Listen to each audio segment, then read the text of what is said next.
शिव की आराधना किसको कहते हैं? कोई कहता है कि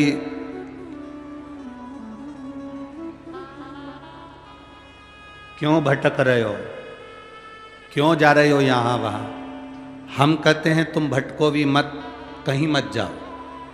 तुम्हारे घर के नजदीक में जो शंकर का शिवालय हो, तुम्हारे घर के नजदीक में जो शंकर का मंदिर हो, शिव मंदिर हो, शिवालय हो, उस शिवालय में जाकर एक लोटा जल प्रतिदिन चढ़ाना प्रारंभ करो।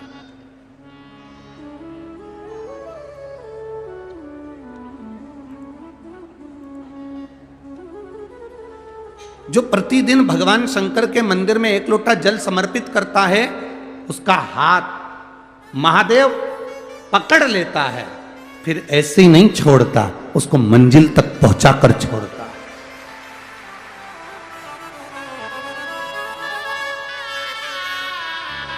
वो ऐसे ही नहीं छूट सकता।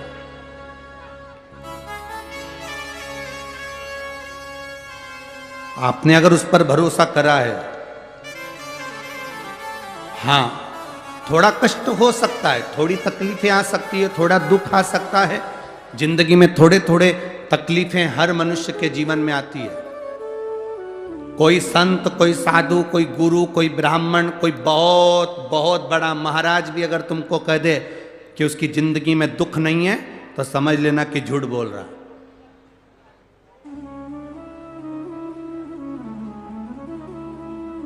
मेरे राम जी महाराज भी इस पृथ्वी पर जन्मे तो उनकी जिंदगी में भी दुख आया।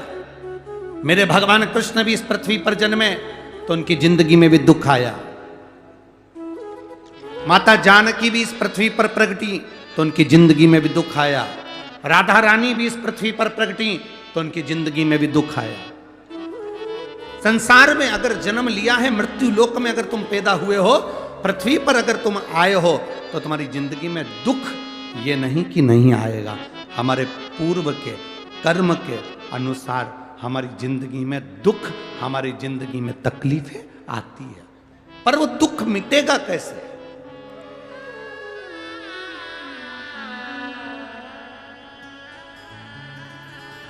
राम जी का दुख कैसे मिटा था? राम पथ गमन में जहां जहां चलकर देखो, चलो आपके पास में है पंचवटी,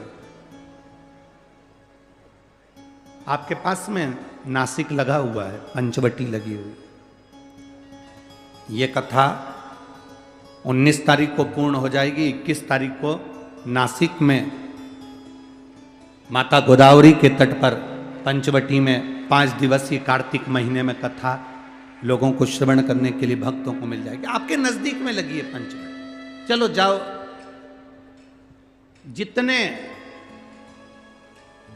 राम जी महाराज अयोध्या से लंका तक गए, उसके बीच में जितने राम जी के मंदिर नहीं है, उससे अधिक शंकर जी के मंदिर हैं। उसका कारण केवल एक है, राम जी जहां रुकते थे वहां शंकर भगवान के शिवलिंग की स्थापना करते थे, पूजन करते थे, और वहां से फिर आगे बढ़ते थे, फिर आगे बढ़ते थे, फिर आगे बढ़ते थे। बिना शंकर की आराधना के, बिना शंकर भगवान को एक लोटा जल चढ़ाए बिना मेरे राम जी महाराज आगे बढ़ते ही नहीं थे। भगवान कृष्ण के जीवन का चरित्र उठाकर देखो। मेरे ठाकुर जी का नियम था, एक लोटा जल चढ़ाए बिना कृष्ण आगे बढ़ते नहीं थे। श्री दशरथ जी महाराज के जीवन चरित्र को उठाकर देखिए। सूर्य नारायण भगवान को जल और शंकर भगवान को जल चढ़ाए बिना दशरथ जी महाराज आगे बढ़ते नहीं थे। श्री जनक जी महाराज के चरित्र को उठाकर देखिए। एक लोटा जल चढ़ाए बिना जनक जी महाराज अपनी सभा में नहीं जाते थे।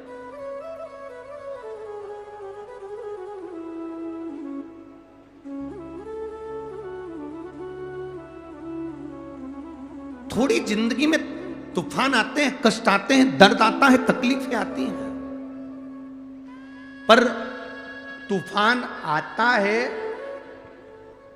तो पता चलता है ना कि मजबूती कितनी है। अभी पता चला, चला कि नहीं चला? अरे बोलो तो जम के।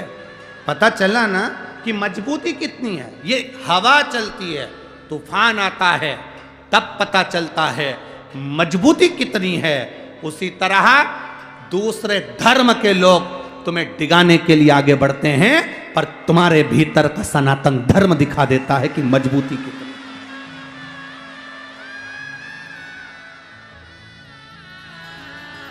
छत्रपति शिवाजी महाराज,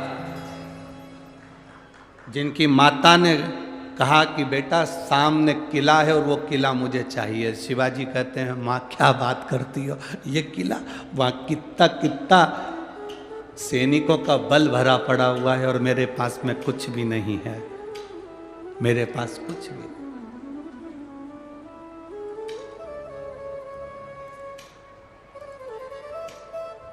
जीजाबाई के शब्द जब श्रवण किए, छत्रपति शिवाजी महाराज को छत्रपति का संबोधन स्वयं उनकी माता ने दिया है, स्वयं उनकी माता ने।